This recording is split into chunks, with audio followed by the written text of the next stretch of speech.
வணக்கம். நல்ல நேரம் நிகழ்ச்சியின் சார்பாக அத்துணை சப்ஸ்கிரைபர்களையும் எல்லா அன்பு உள்ளங்களையும் எனது நண்பர்களையும் வருக வருக என வரவேற்பதில் பெருமகிழ்ச்சி கொள்கிறேன். வக்கரதுண்ட மகாகாய சூரியகோடி சமப்பிரபக அபிக்னம் குருமே தேவ சர்வகாரியேஷு சர்வதா.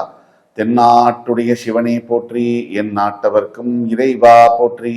நண்பர்களே, இந்த புத்தம் புதிய காணொலியில் உங்கள் அத்துணை பேரையும் வரவேற்பதில் மிக்க மகிழ்ச்சி கொள்கிறேன். இன்னைக்கு நம்ம சனிப்பெயர்ச்சி, அதாவது 2026 ஆண்டு மார்ச் 6ஆம் தேதி வாக்கிய பஞ்சாங்கப்படி கும்பராசியிலிருந்து மீனராசிக்கு பெயரவிருக்கின்ற சனி பகவான், அந்த சனிப்பயிற்சி பலன்கள் வரிசையில இன்றைக்கு நாம் பார்க்கவிருப்பது சிம்மராசி. சிம்மராசிக்கு இந்த சனிப்பயிற்சி என்ன செய்யும் அப்படின்னு பார்த்தோம்னா, அஷ்டம சனி.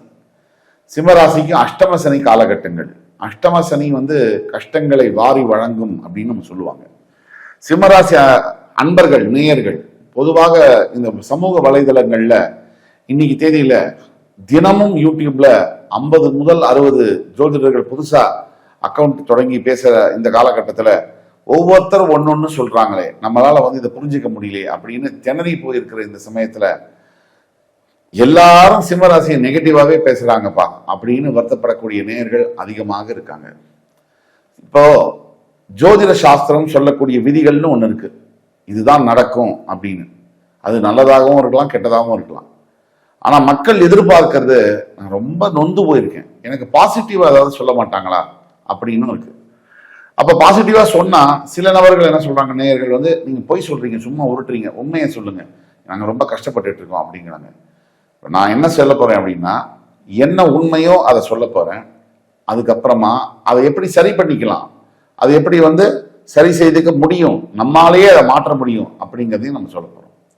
சிம்மராசி காலபுருஷ தத்துவத்துடைய 5ஆம் வீடு என்று சொல்லக்கூடிய சிம்மம், மகம், பூரம், உத்திரம் 3 நட்சத்திரங்களுடைய சிம்மராசி அன்பர்களுக்கு இந்த சனிப்பயிற்சி என்ன செய்யும்?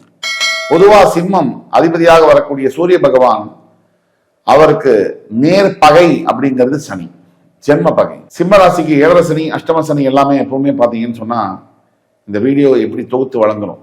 அதாவது முதல்ல சிம்மராசியுடைய குணாதிசயங்கள் 2-3 சொல்லிட்டு, அதுக்கு அடுத்தது வரக்கூடிய சனிப்பயிற்சி என்ன செய்யும் அப்படிங்கிறத பத்தி பேசிட்டு, அதுக்கப்புறம் பரிகாரங்கள் என்ன, தீர்வெல்லாம் இருக்கா, உண்மையான தீர்வு எது அப்படிங்கிறத பத்தி எல்லாம் நம்ம பேசுவோம். தொடர்ந்து பாருங்க. சிம்மராசிக்காரர்களுக்கு எந்த பிரச்சனை வந்தாலும் என்ன, புதுசு ஒன்றும் இல்லை பிரச்சனைகள். இதுக்கு முன்னாடி நீங்க பார்க்காத தோல்வியும் இல்லை, நீங்கள் பார்க்காத வெற்றியும் இல்லை, இதுக்கு முன்னால் நீங்க அனுபவிக்காத வலியும் இல்லை, காயமும் இல்லை. இந்த அஷ்டம சனி வந்துதான் உங்களுக்கு பிரச்சனை நடக்கணும் அப்படிங்கிற அவசியம் இல்லை. உறவுகள் ஆல்ரெடி சிம்மராசிக்கு ஒரு 6 மாத காலமா, கிட்டத்தட்ட 2025 ஜூலைலேருந்தே சிம்மராசிக்கு மிக மோசமான சூழ்நிலைகள் தான் நடந்துட்டு இருக்கு.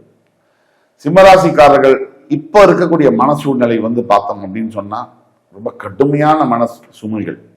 சில குடும்பங்கள்ல சில நபர்களுக்கு, ஆண்களுக்காகட்டும் பெண்களுக்காகட்டும், ரொம்ப பிடித்த நபர் வாழ்க்கையிலிருந்து விலகக்கூடிய நேரங்கள். சில காலகட்டங்கள்ல இப்போ அந்த உறவு பிரிதல் அப்படிங்கிற போது மனசுல எல்லாருக்குமே அது ஆறாத ஒரு காயம் இருக்கும். அந்த காயத்தோட சிம்மராசி நகர்றாங்க. சிம்மராசிக்காரர்களுக்கு தொழிலையும் பாத்தீங்கன்னா மிகப்பெரிய அடி, வேலையில வியாபாரத்துல மிகப்பெரிய ஒரு இழப்பு, லாஸ்ல இருக்காங்க. அதே மாதிரி சிம்மராசிக்காரர்களுக்கு ஆரோக்கியத்துல குவிஞ்சுக்கிட்டே வருது.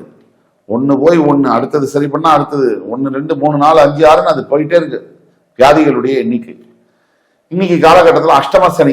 அப்ப அஷ்டம சனி காலகட்டத்துல ஜோதிடர் வேற அது நடக்காது, இது நடக்காது, இது சரியாக போயிடும் அப்படின்னு சொன்னா இன்னும் மனசு காயப்படத்தானே செய்யும். அதே சமயத்துல பொய்யவும் பேச முடியாது. இப்படி இக்கட்டான சூழ்நிலை இருக்கக்கூடிய இந்த நேரத்துல அஷ்டம சனி அப்படின்னா நமக்கு அனுபவங்கள் வரும்.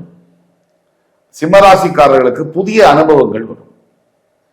சில தோல்விகள் மூலியமா சில படிப்பினைகள் வரும்.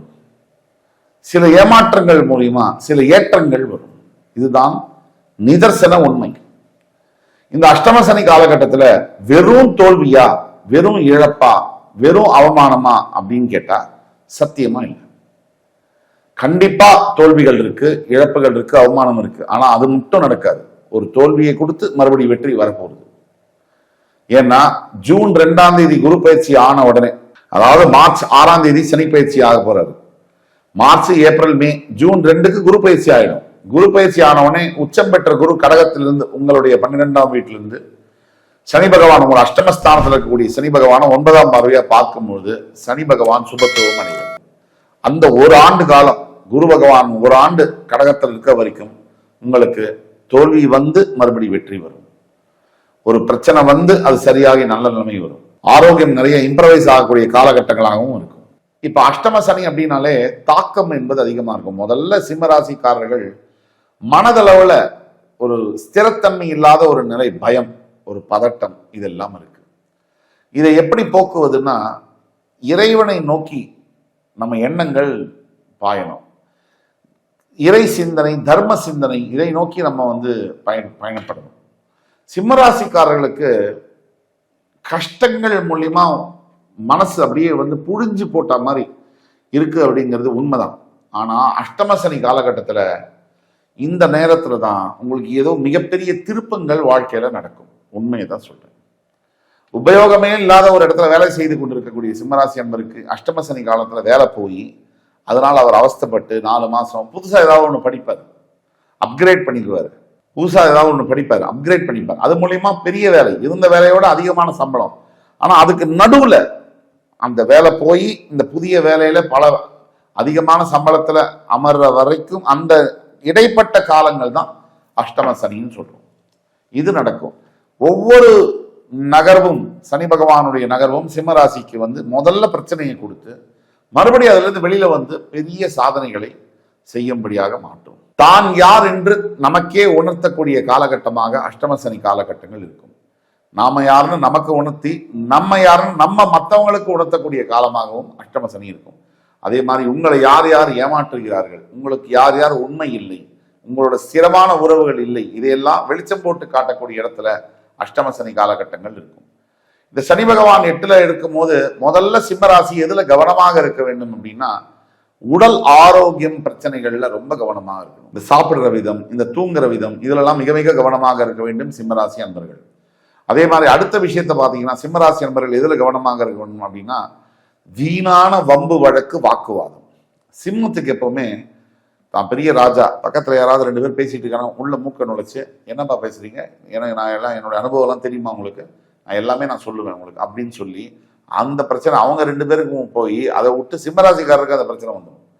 இதெல்லாம் பண்ணக்கூடாது. வீண் வம்பு வாக்குவாதங்கள்ல ஈடுபடுறது. அதே மாதிரி இருக்கிற வேலையை விடவே கூடாது சிம்மராசி அன்பர்கள். அடுத்த 2 வருஷம் என்னதான் பெரிய வேலை கிடைச்சாலும், என்னதான் பெரிய இடத்துல வேலை கிடைச்சாலும், நல்ல சம்பளத்துல கிடைச்சா கூட இருக்கிற வேலையை தக்க வச்சுக்கிறது தான் புத்திசாலித்தனம் சிம்மராசி அன்பர்களுக்கு. இதுக்கெல்லாம் அடுத்தது இன்னொரு விஷயம் என்ன அப்படின்னா பூர்வீக சொத்து வருது, இல்லை புதிய முயற்சிகள் எடுக்கிறது, இதெல்லாம் இப்போ தள்ளி போடணும். புதுசா நிலம் வாங்குறேன், கார் வாங்குறேன், வீடு வாங்குறேன், கவனமா இருக்கணும், பொறுமையா இருக்கணும். அது மாதிரி பண பரிவர்த்தனைகள், அதாவது பணத்தை ஒரு புதுசுல முயற்சியில் இன்வெஸ்ட் பண்றது, அதே மாதிரி ஒருத்தர்கிட்ட கடன் கொடுக்கறது, தெரிஞ்சவர் தானே அப்படின்னு நம்பி கொடுக்கறது, இதெல்லாம் ஆபத்தான விளைவுகளை ஏற்படுத்தும். ஒட்டு மொத்தத்துல கணவன் மனைவி உறவை பொறுத்த வரைக்கும் சிம்மராசி அன்பர்கள் ரொம்ப ரொம்ப கவனமாக இருக்க வேண்டிய ஒரு காலகட்டங்கள். குடும்பத்தை பிரிக்கிறதற்கு என்னென்ன வேலை இருக்கோ அதெல்லாம் சனி பகவான் செய்கிறார். அதனால அதுல நம்ம கவனமா இருக்கணும். அதர் சைடு, பாசிட்டிவ் சைடுல என்னென்ன அப்படின்னு பாத்தீங்கன்னா இந்த காலகட்டங்கள், இந்த மார்ச்லேருந்து ஜூன் 2க்குள்ள, மார்ச் 6லேருந்து ஒரு பெரிய நல்ல திருப்பமும் நடக்கும். அதே மாதிரி ஜூன் 2லேருந்து அடுத்த வருஷம் 1 வருஷம் குரு பகவான் கடகத்திலிருந்து சிம்மம் வர வரைக்கும் பெரிய நல்ல பலன்கள் கிடைக்கும். அதாவது என்னென்ன விஷயங்கள்னா பொருளாதார ரீதியா நல்ல நல்ல பலன்கள். குரு உங்களுடைய 12ஆம் வீட்டில் உச்சம் பெற்று கடகத்திற்கு வந்தாலும் பயிற்சியாகி ஜூன் 2 அன்னைக்கு உங்களுடைய 4, 6, 8 இந்த வீடுகளை பார்த்து உங்களுக்கு பெரிய அளவிலான பொருளாதார மாற்றங்களையும் எதிரிகளை வெல்வதற்கான தெம்பையும் அஷ்டம சனியுடைய தாக்குதலிருந்து முழுமையான விடுதலையும் ஓராண்டுக்கு ரிபேட்டா ஆஃபரா கொடுப்பார். அதை பயன்படுத்திக்கிறது உங்ககிட்ட தான் இருக்கு. பரிகாரம் அப்படின்னு நம்ம போனோம்னா பல பரிகாரங்கள் இருக்கு. சனி ஈஸ்வரனுக்கு பிடித்த பரிகாரம் என்பது தர்மம், எளிமையா வாழ்றது, படாடோபமா நம்ம பெரிய ஆளுன்னு காமிச்சிக்காம இருக்குது, சிம்பிளா இருக்குது, இதெல்லாம் சனிக்கு பிடிக்கும். அதே மாதிரி தியான பயிற்சி உங்களுடைய மனதை நிறைய தெம்பு கொடுக்கும். தியானம் செய்ய செய்ய செய்ய செய்யதான் அஷ்டம சனியுடைய ஆட்டம்லேருந்து நீங்க வெளில வர முடியும். சிம்மராசியை பொறுத்த வரைக்கும் என்னடா நெகட்டிவா எல்லாருமே சொல்றாங்களே, சாரும் சொல்றாரு அப்படின்னு கவலைப்பட வேண்டியதில்லை. ஒண்ணு, சிம்மராசிக்கு இந்த அஷ்டம சனி காலகட்டத்தில் தான் வாழ்க்கையில 2 பெரிய மாற்றங்கள் பாசிட்டிவான மாற்றங்கள். கடைசி வரைக்கும் உங்க கூட வரக்கூடிய புகழோ பெயரோ பணமோ ஏதோ ஒரு மாற்றங்கள் இந்த 2 வருஷத்துல தான் நடக்க போகுது. குறிப்பா இந்த வருஷம், அதாவது ஜூன் 2ஆம் தேதிக்கு அப்புறம்லேருந்து அடுத்த வருஷம் ஏப்ரல் மேக்குள்ள இந்த மாற்றங்கள் நடக்கும். கண்டிப்பா நடக்கும். நல்ல செய்திகள் உங்களை தேடி வந்து சேரும். இந்த குரு பயிற்சியினால பெரிய அளவிலான அஷ்டமசனி பாதிப்புகள் இருக்காது. அது மட்டும் இல்ல, சிம்ம ராசி எதிர்பார்ப்பை குறைத்து கொள்ள வேண்டும். தன்னால மிச்சதெல்லாம் நடக்கும். இந்த காணொலி உங்களுக்கு பிடிச்சிருக்கும்னு நம்புறேன். அடுத்த ஒரு காணொலியில் மறுபடியும் உங்கள் எல்லோரையும் சந்திக்கும் வரை உங்களிடமிருந்து விடைபெறுவது உங்கள் சுபாஷ் பாலகிருஷ்ணன். நன்றி, வணக்கம், வாழ்க வளமுடன்.